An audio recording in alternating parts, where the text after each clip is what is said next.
we have the attorney for some of the adult children, and I think the greatest thing he said is, the person who called is a hero, and the family members see them as that. I want to introduce and welcome Judge Brandon Birmingham. He's coming to us via Skype. After hearing this attorney's statements about what the adult children said and how they felt after the sentencing, what do you think we should garner from this case? Well, I'm sitting here thinking about what the future is going to hold. You know, these children, and I say that, the age range is pretty, significant to me, but the children have gone through this trauma. It's going to be something that's going to be with them for the rest of their life. I mean, their trial is over, this proceeding is over, the way that they've done is pled it, there's going to be no appeals really, but, you know, honestly, this is something that's going to stick with them for the rest of their life. Yes, I hope they go to college. Yes, I hope that they have children. And yes, I hope they learn to live independently. But, you know, this is something that they're going to continually have to deal with. I mean, think about how many times in your life you've met people and the conversation turns to, what do your parents do, or where do you live, where are you from, you know, things like that. This is going to be something that they're going to deal with for the rest of their life. I've heard one of the really good lawyers around here refer to this as a time when a ghost of generations to come was born. The parents are now the ghosts of generations to come. These kids are going to have to, at some point, be reminded constantly for the rest of their lives about what happened and what they went through. Exactly. Again, that's the victim impact statement of Joshua reading on behalf of his sister, Jessica. Now, he was in court there, but the cameras are not allowed to be seen on him, just again to protect his anonymity so that we don't compound any kind of damage that might have happened to him based on this case. Judge Birmingham, after hearing this victim impact statement, I mean, you're a judge, so you can give us the best kind of view. You as a judge, you hear this. What's the calculation that's going on in your head? Well, you are listening to the victim's innermost thoughts, and there is no greater measure, in my opinion, about what the crime has done than to hear the well thought out and well reasoned input from the victim. So they're absolutely vital and critical for closure for the victim and for the court in order to make some of these decisions.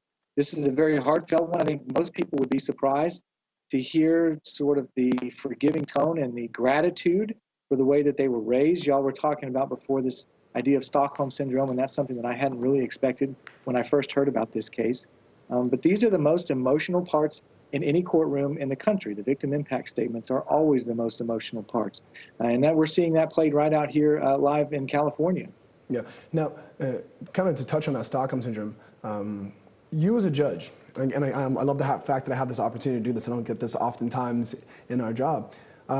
You hear this victim kind of bounce back and forth between, I love my parents, you don't understand God's will, they raise us almost as best as they can, but then talk almost kind of tragically about, I have the ability to ride my bike now, and I can start cooking for myself, and I think this might be about Joshua himself that he might say later on, but also what Jessica is saying as well about their life after this. Obviously they can acknowledge that there was some sort of trauma, but there's still some sort of sense of forgiveness for their parent. How do you either you personally or you believe the judge calculates how that should weigh out in terms of sentencing? I mean, I think in every case where a judge is going to assess punishment, you certainly have to absolutely consider the impact on the victim, whether it's subjective or objective. You also, though, you've really got to focus on what the crime was. My experience has been that jurors will tend to sentence most based on what the facts of the case were in a given case. And you've got to consider what the level of harm was done, what the acts were done, what was their intentions, was it prolonged or not, all of those things. You really got to focus on the facts. You've got to consider, too, whether there's any remorse on behalf of the defendant. And then you have to consider, fourth, the effect of this crime on society and what your sentence will say about protecting the rest of society. And it's a messy, nonlinear equation, but those are the things that you're weighing when you're up there making these tough decisions. Now, as Joshua said, he did have two statements to make, one on behalf of his sister Jessica, who was not there, and then I believe the second one was his. Let's listen to it now. So there you have the statement of Joshua speaking on behalf of himself, no longer for his sister. And Judge Birmingham, as he now switches to talk about all of the great stuff that's happened to him now, I think at one point he said, what happened was the past.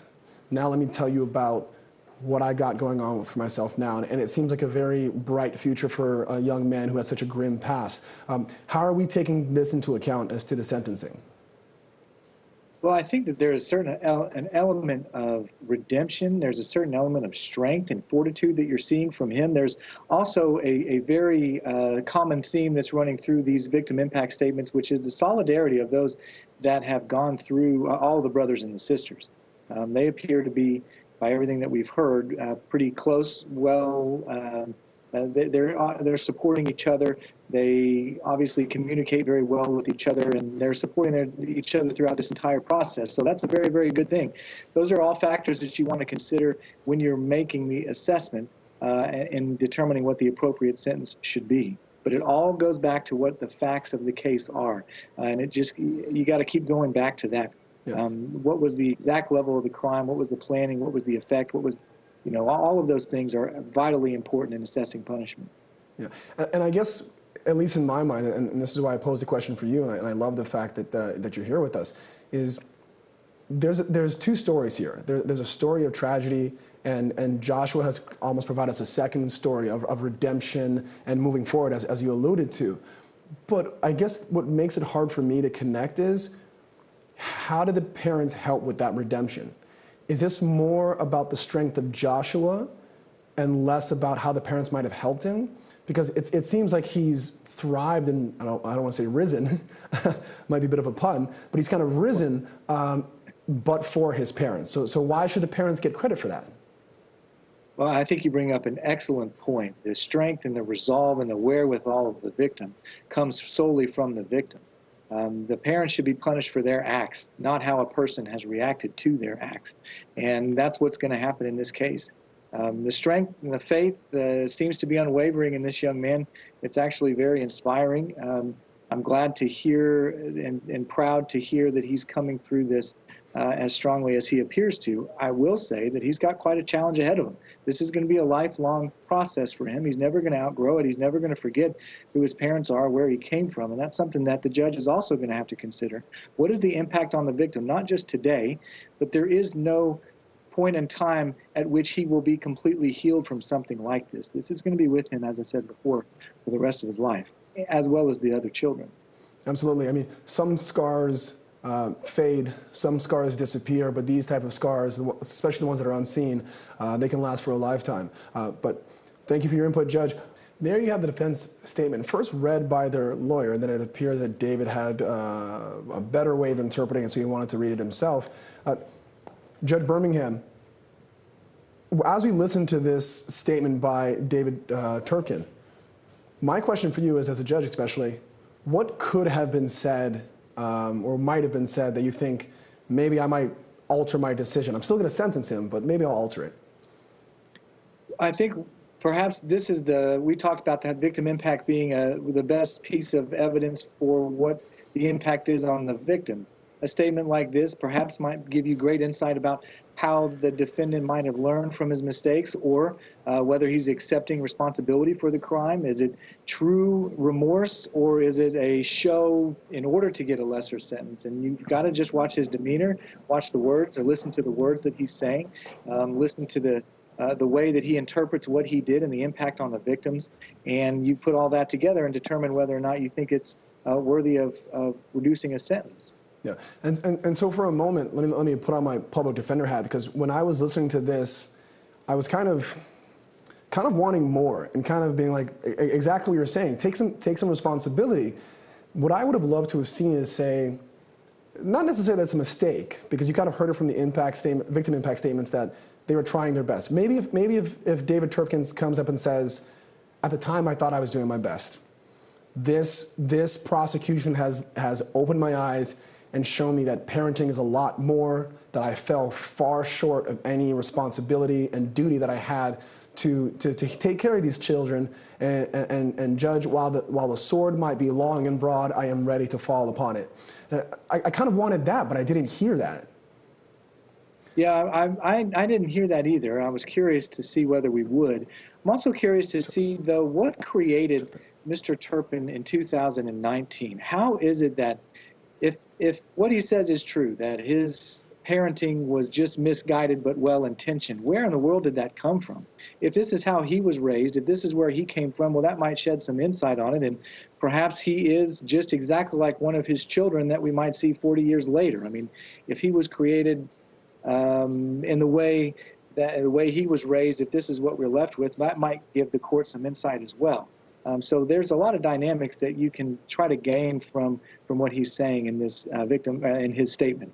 Yeah, and I totally agree. And I think maybe because we didn't hear from David Turpin, maybe it didn't exist, and maybe it wasn't there. But I believe the next person that we're going to hear from is actually the wife, Louise, who equally gave, I think, a statement that fell a little bit short. So there you have the testimony from the mother, Louise, giving her final words before sentencing. Now, Judge Birmingham, as we sat here, we're thinking, well, the prosecution was offering 25 to life. They got 25 to life. So why not roll the dice and go to trial?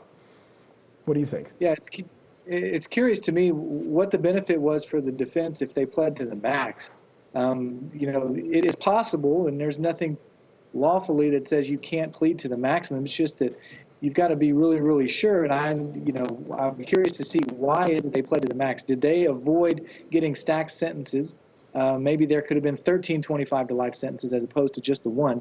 Perhaps, though, it was their own instinct. They appear and they have said that they love their children. They wish them the best.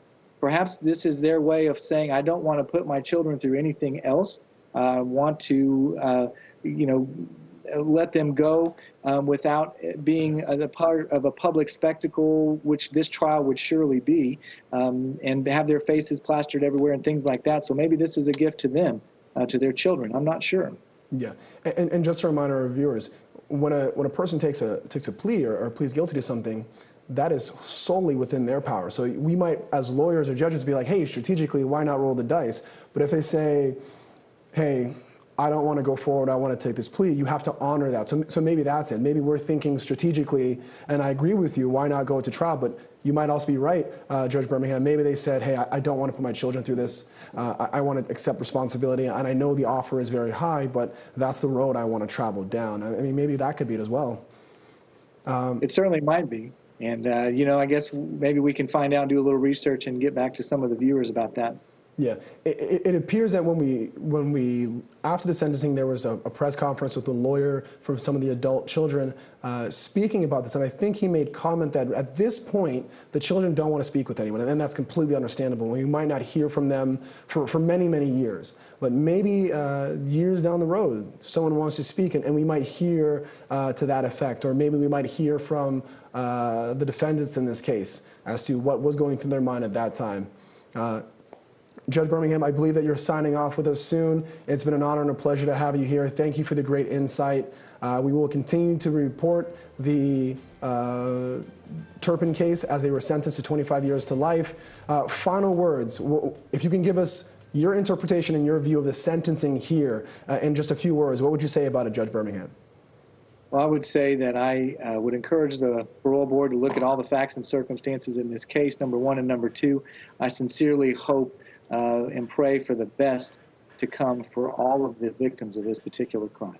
All right, and thank you very much. And again, as Judge Birmingham signs off with us, I will still be here until the top of the hour. Again, come back, check out these cases. There's more to dive into here at the Law and Crime Trial Network.